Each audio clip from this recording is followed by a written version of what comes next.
Hello, pocket knife community, knife lovers, knife enthusiasts, interested viewers. Folder here. I want to do an overview on the giant mouse Ace Biblio in carbon fiber. So the overview will be on the knife, but also I do want to touch base on the carbon fiber material also. Just highlight the carbon fiber material. There's something about it. I did a video on carbon fiber once, but I think it's important to actually talk about materials, knife scale materials, and specifically carbon fiber, and specifically this carbon fiber that Giant Mouse uses for its knives. This is a channel for people who have some level of appreciation for the beauty, technological innovations, the construction and use of raw and manufactured materials that go into folding pocket knives. Also recognizing these amazing cutting instruments as, in some cases, very high value, simple everyday carry tools. So let's get into it. Let's start off with the Biblio. And I must say that I really, really like this knife. Matter of fact, of my small knives, this is my favorite of the small knives. And I'm going to get into the reason why. The Biblio is just under 7 inches long, 6 3/4, just shy of 7, right? So it's a small knife. It has a 2 3/4 inch blade with a 2.5 inch cutting surface and a 4-inch handle. So it's small. It's small. It's not a big knife. The weight of this knife, and this is something that's also really important talking about this particular knife and this version of the knife. The weight is 3.9. Right, 3.9. Let me write that down somewhere so I can remember that. 3.9 ounces. So, almost 4 ounces. Yeah, it's heavy. It's not light. For a small knife, for a tiny knife like that, it's heavy. We did that. Let's just touch base really quick with these scales. 15 millimeters.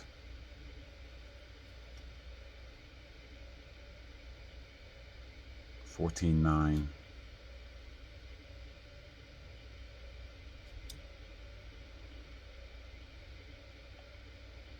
Yeah, half an inch, right? 0.59 inches. Yeah, that's thick. That's really thick, right? So why is this knife so thick, right? And the reason why it's so thick is because two reasons. One, it has the liners, which actually for me makes this knife premium, right? But it has contoured scales. They're not just flat scales. The carbon fiber on this knife are contoured, and that's getting into why it's so comfortable for me. Now, I'm just talking about for me. Everybody's hands are different. I have a little bit bigger paws. I wear a 2X glove because I don't know how my hands look on camera sometimes, but they're big mitts. And so I'm getting 3 1/4 there, I guess. With the choil, I can get up on there, but the knife doesn't feel so tiny. It doesn't feel so tiny because of the thickness of the scales. So Giant Mouse does this really well. You know, they do it really well. And I'm going to compare it to another knife that I absolutely love, but from a functional standpoint, is not as friendly. the Quiet Carry Drift, which is an amazing, amazing knife. And it is absolutely identical in size. Scale, the handles identical in size to the Biblio, identical. And when you deploy the blades, they're they're almost they're almost exactly the same size, like very, very, very close in size, right? Very close.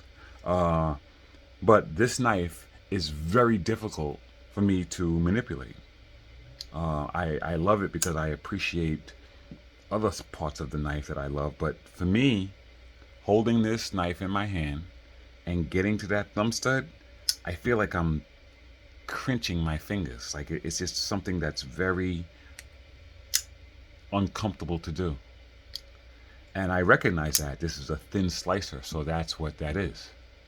This knife, on the other hand, the Biblio, I can manipulate this knife like it's a big knife. I have no problem Spidey dropping it, reverse flicking it, the slow roll, getting it out is smooth, no problem. And it's because of the girth. So that matters. That matters in the knife world. Also, it's also because of the materials. This is a textured titanium, which you could normally get some traction on. But I'll tell you right now, carbon fiber is very good at getting traction on. It doesn't get slippery, even smooth carbon fiber like this. And this is very high level carbon fiber.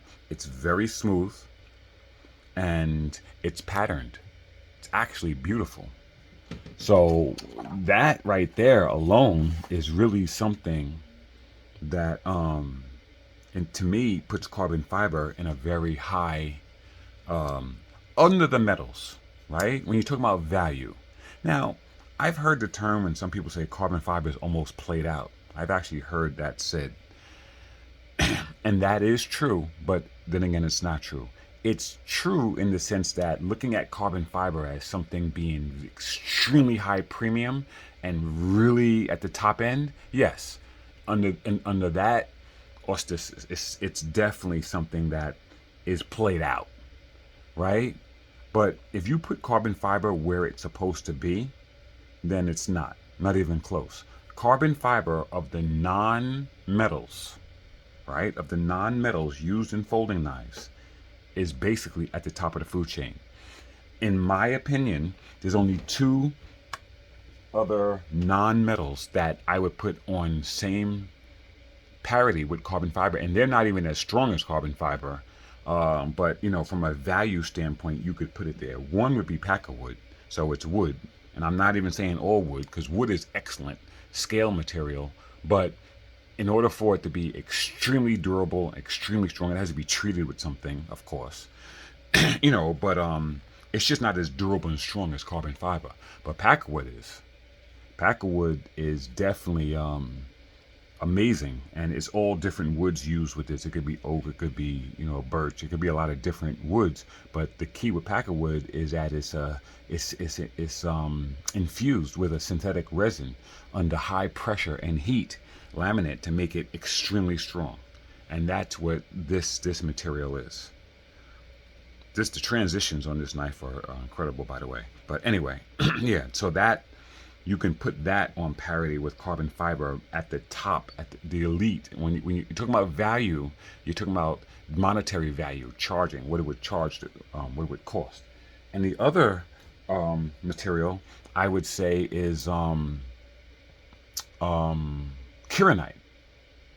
Kieranite is also a composite, right? A laminate a composite resin that is also, it's very similar. It's a mix, and they use a resin to mix in, and that's why it comes out. It looks very very unique. No two Kieranite scales are the same, but Kieranite also, it's not used a lot today. I don't know really why the knife community kind of abandoned this for aftermarket scales, but they did for whatever reason. But this is good stuff. It's very grippy. It doesn't matter what your hands feel like, it doesn't get slippery, and it's tough, very tough. So yeah, I would put those, the Packerwood, the Kieranite, and the carbon fiber at the top of that food chain. Okay, as far as non-metal knife scales we're talking about. We're not talking about the metal. Metal I put at a higher level. Okay, especially when you talk about a premium. After those materials and comparing it to this carbon fiber is G10. Okay, what's it called? Garolite is basically G10. It's high pressure fiberglass laminate, similar to carbon fiber, but it's a laminate. G10. This on the onslaught. This is an old knife too, but this G10 is very high level. You can see the pattern, the textured pattern in it, which makes the details incredible, and it's also smooth, and it's also well contoured and chamfered where it's supposed to be, and it's excellent. So I would put G10 under carbon fiber. But and then also G10 comes in many different. It can be done any way. This G10 on the light is a fully textured G10. Right? They did this fully texturing on it to create this pattern on this on there. Here, on the SR1, it's this is a rough finish G10. Right? This is designed to make sure your hands don't slip, and very rough. And then a little bit smoother on the Recon 1. So it's a little different. It's not nearly as smooth as this, but it's much smooth. It's closer to this, but this is rougher. So G10 could be done, and then of course the AD10, which is also ultra smooth, but it's patterned similar to this. Not as detailed, but it's similar. But G10 is so flexible. How they can do G10. Okay. So yeah. So I also want to point out that different types of carbon fiber, which I did in my other video, different types of carbon fiber, like this carbon fiber is very similar to this. It's a patterned carbon fiber, and but it has a little bit rougher surface. It's a little bit rougher. The carbon fiber on the AD 20.5, or this is the aftermarket carbon fiber from Knife Center, and this sort of has a sort of like a translucent sort of look to it, and it's smooth. It's ultra smooth, but it has that three-dimensional translucent feel. It's not as it almost looks like it's coated. This doesn't have that. It's a rough texture, but it's patterned. The the Tai Chung Spydercos all use carbon fiber inside the G10 because they use the carbon fiber as a laminate, and it's a definite different texture than all the rest of these. Definite. Of the different excuse me, of the different carbon fibers here shown, this is definitely the premium carbon fiber. No question about it. It's smooth, and the pattern is absolutely gorgeous. So when you see a knife that comes in this type of carbon fiber, this is a premium carbon fiber. No doubt. No doubt about it. I mean, it has a premium feel, a premium look, and it feels fantastic in hand. Yeah, it feels really good, like really good. I mean, you saber grip this thing, plant the butt of the knife in the meat and potatoes of the palm of your hand, and you have a beautiful, beautiful saber grip on this. Pinch grip also. Very nice. So, yeah. But this, yeah. So after the G10, I would say is my Carter, right? That would come next, and my Carter is very similar. My Carter is also done in layers. It's paper, linen, canvas, and other fabrics sealed with a resin. That's my Carter. So on the scale down, carbon fiber G10, I would say would be my micarta. And then you have your plastics or your thermo injected plastics like Grivery or FRN, right? FRN is what they call it. Fiber reinforced nylon is what they call it. But this is a budget material. But make no mistake about it, it's extremely durable, and it works. It's just that it's a non-metal, and it is not as premium as this. Matter of fact, a lot of knife manufacturers, especially Spyderco, will put a very premium blade on FRN, like S110V or whatever. They'll put on this to keep the price down, right? Once you start adding those high level steels, a super steel, to a material like this, now your prices get so high, you price, a lot of people out of the knife. They want to create a market for everybody's price range. So anyway, yeah, that's it. That was just a material, basically a video, really highlighting a little bit, an overview on knife scales and the Biblio. This is a drop point blade, right? Basically a full flat grind. M390 steel, right? It's got jimping on the top. It's basically full flat. There's a little section up here. It's got a deployment hole that has its unique shape for giant mouse. I'm not the biggest fan of this hole, honestly. When you just go from this spider hole to this, sometimes my finger gets caught in this thing. But listen, it's fine. It's fine. I'm just comparing it to a Spyderco, and I love the Spidey hole the best. But I love deployment holes and blades better than thumb studs or any other deployment method. It also has a flipper tab, so you have a choice. You can hit the flipper tab, or you can do the slow roll with the deployment hole, which is very positive every time you're gonna get it, and you can reverse flick it. So it has multiple forms of deployment. Spidey drop it. So yeah, it's out there. There is the plunge grind is very nice. The sharpening choil / front finger choil serves its purpose. For me, this front finger choil is no good. I personally can't use it. My finger just does not fit in it, and I'm gonna cut my finger off if I use this thing. Okay, it's really pushing up hard against that edge. It's just a small choil. I don't really care. I mean, I get it. Like this choil is perfect for me. Especially the way it's protected and jimped. It's perfect. These knives I'm just using this because they're exact same size. But this type of choil I won't use. I would definitely hold this knife using the rear choil, whatever grip I use, the forward saber, traditional saber grip, hammer,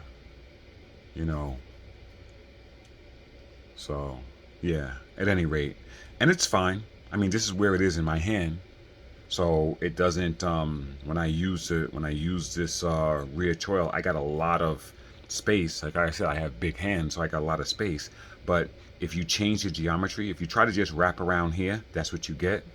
But if you change the geometry to here, so from here to here, and then now you latch on, you have a totally push. You take the butt of the handle and you push up against the palm of your hand, the heaviest part of your hand, and then you can really hold on to it.